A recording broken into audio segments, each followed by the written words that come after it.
What is in this box is something from China. I think I've been waiting for this since August 19th. In 10 days it came to me, and it is a Seagull watch. Kind of a weird name for a watch company. The item is, I paid $124.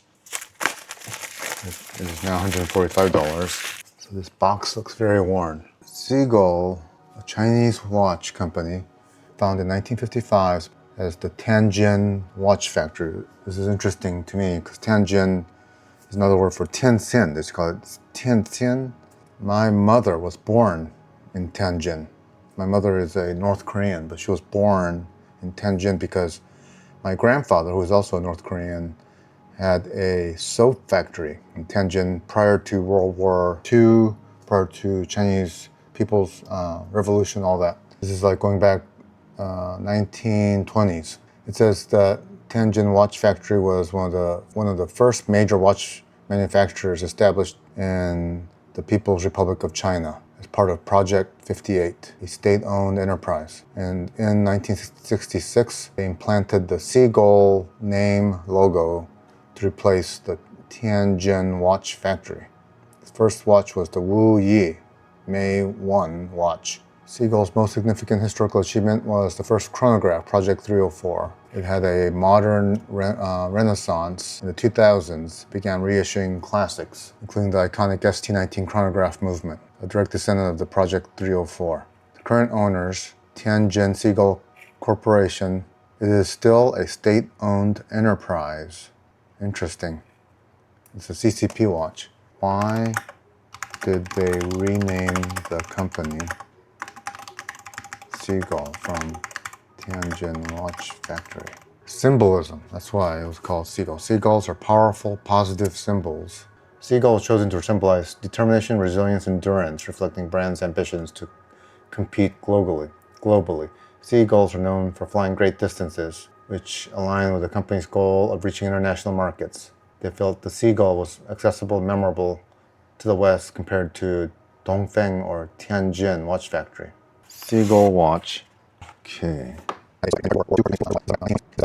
10,000 or 1,400 US dollar watches have 3-year warranties.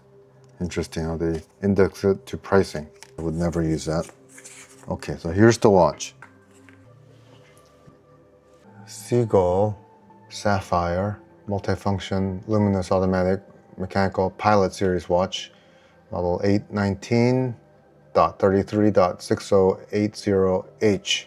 The specifications on it indicate 22mm band width, movement ST2502, 21 jewels, 316 stainless steel case, cowhide strap, luminous function, ST2502 movement. I believe that's a low beat, 21,600 beats per hour, 3 hertz movement. Okay, so this has a wrap on it.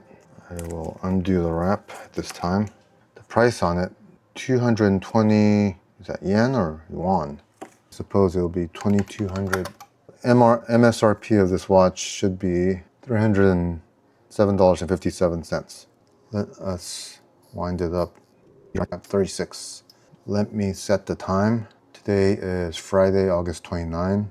Clunkily rotates the inner chronograph. Interesting. That must be the alternative watch function. Okay. The bottom one, the minute hand hangs when I pull it out. Oh, you push it.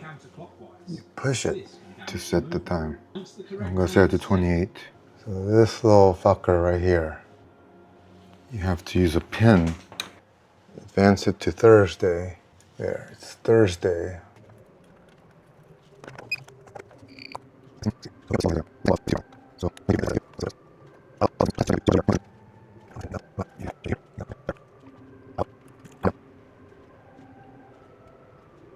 It's got a little bit of a stutter to the low beat movement, but it marches out at pretty much COSC like specs.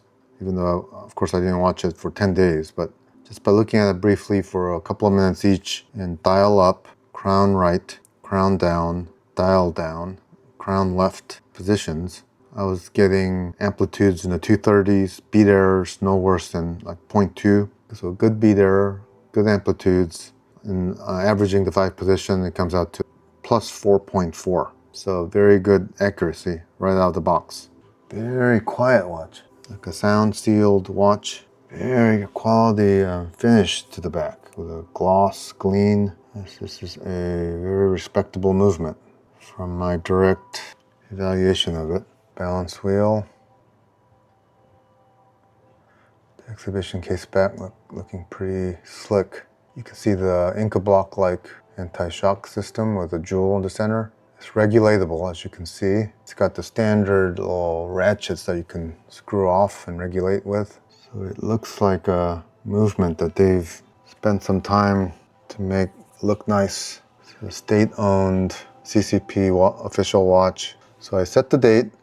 So what you need to do to set the date is to pull out the crown. The crown only comes out in one position. And I basically rotated it until I got the date number correct. Day before. And then I pushed this pusher until I got the day of the week to the day before. And then I started rotating to the correct date and I timed it to the time is. So over the next week, I'll see how many minutes it loses. Based on the timings, it shouldn't lose much, just 4 seconds per day. Very utilitarian looking. They call it a quasi-pilot's watch.